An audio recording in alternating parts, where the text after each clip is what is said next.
Assalamualaikum warahmatullahi wabarakatuh. Shalom. Perkenalkan, nama saya Farajaim Kudompit dengan dengan NIM 2207110104220. Baiklah, saya akan mempresentasikan tugas sejarah kedudukan dan fungsi bahasa Indonesia. Bicara soal sejarah fungsi dan kedudukan bahasa Indonesia tidak luput dari sejarah bahasa Indonesia. Perkembangan bahasa Indonesia sebelum merdeka. Pada dasarnya bahasa Indonesia berasal dari bahasa Melayu. Pada zaman Sriwijaya, bahasa Melayu dipakai sebagai bahasa penghubung antar suku di Nusantara dan sebagai bahasa yang digunakan dalam perdagangan antara perdagangan dari dalam Nusantara dan dari luar Nusantara. Perkembangan dan pertumbuhan bahasa Melayu tampak lebih jelas dari berbagai peninggalan-peninggalan. Misalnya, yang pertama, tulisan yang terdapat pada batu nisan di Minye-Tujoh, Aceh pada tahun 1380. Yang kedua, prasasti Kedukan Bukit di Palembang pada tahun 683. Yang ketiga, prasasti Talang Tuo di Palembang pada tahun 684. Yang keempat, prasasti Kota Kapur di Bangka Barat pada tahun 686. Kemudian prasasti Karangbrahi Bangko Merangi Jambi pada tahun 688. Dan pada saat itu bahasa Melayu telah berfungsi sebagai bahasa kebudayaan, yaitu bahasa buku-buku yang berisi aturan-aturan hidup dan sastra. Yang kedua, bahasa perhubungan antar suku di Indonesia.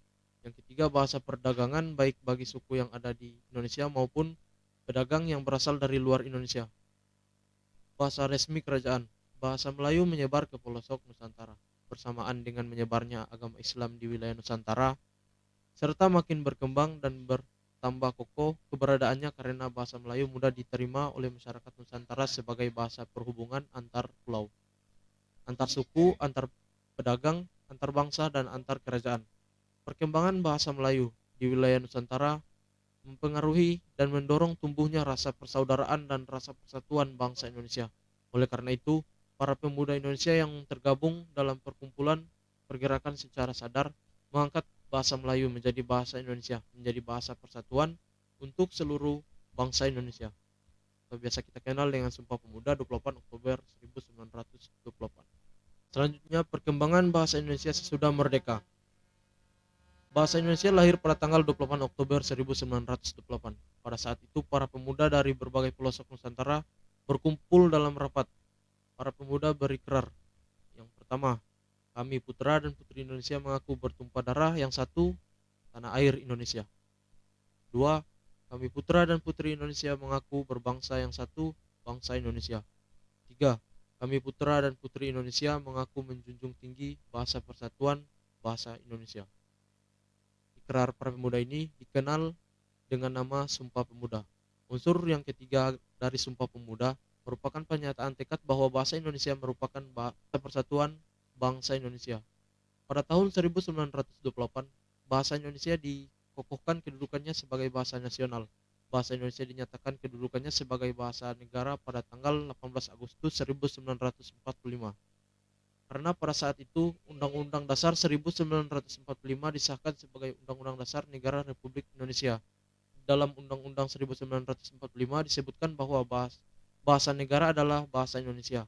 Pasal 36, Proklamasi Kemerdekaan Republik Indonesia pada tanggal 17 Agustus 1945 telah mengukuhkan kedudukan dan fungsi bahasa Indonesia secara konstitusional sebagai bahasa negara. Kini bahasa Indonesia dipakai oleh berbagai lapisan masyarakat Indonesia.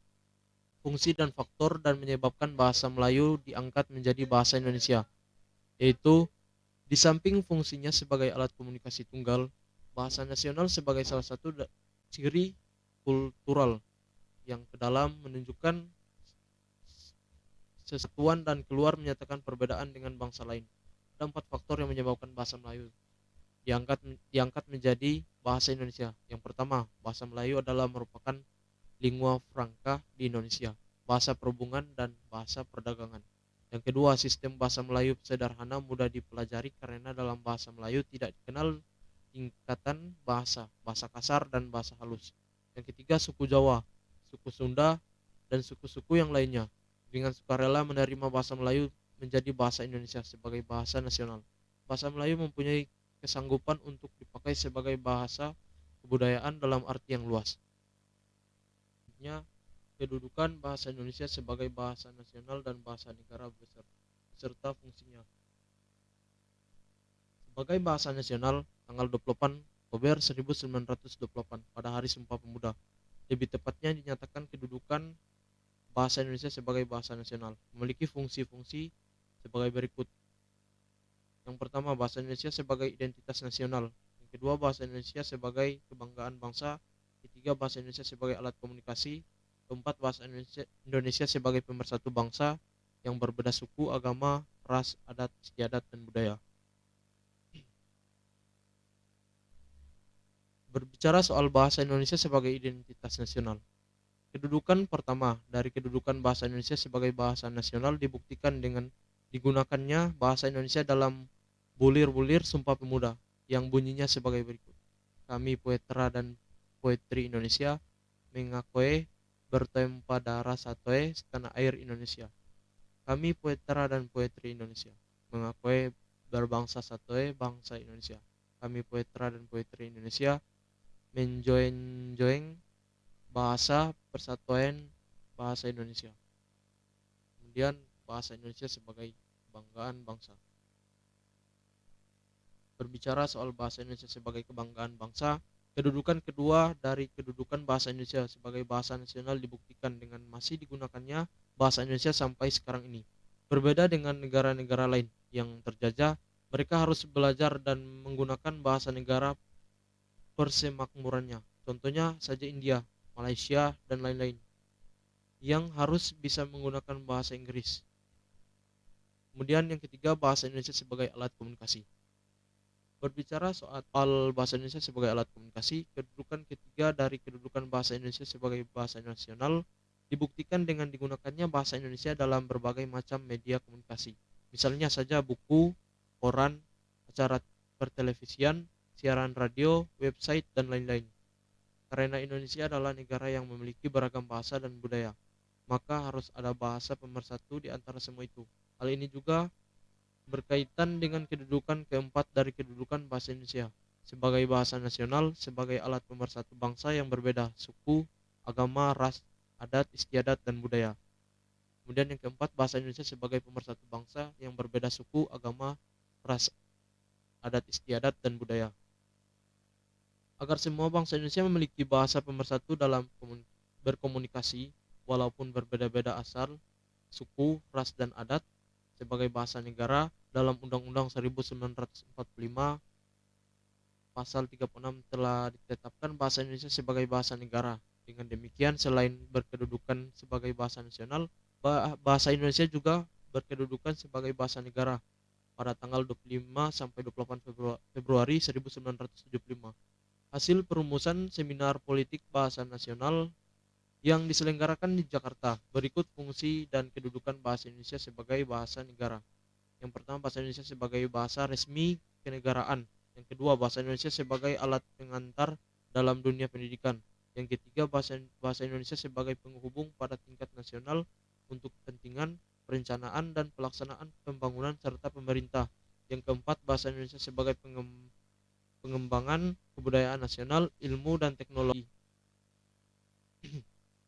Selain itu juga bahasa resmi kenegaraan, dan ada juga bahasa pengantar dalam dunia pendidikan, bahasa resmi untuk kepentingan perencanaan dan pelaksanaan pembangunan nasional serta kepentingan pemerintah, dan alat pengembangan kebudayaan, ilmu pengetahuan, dan teknologi. Nah, sekian dan terima kasih. Itulah presentasi dari saya, sejarah, fungsi, dan kedudukan bahasa Indonesia. Assalamualaikum warahmatullahi wabarakatuh.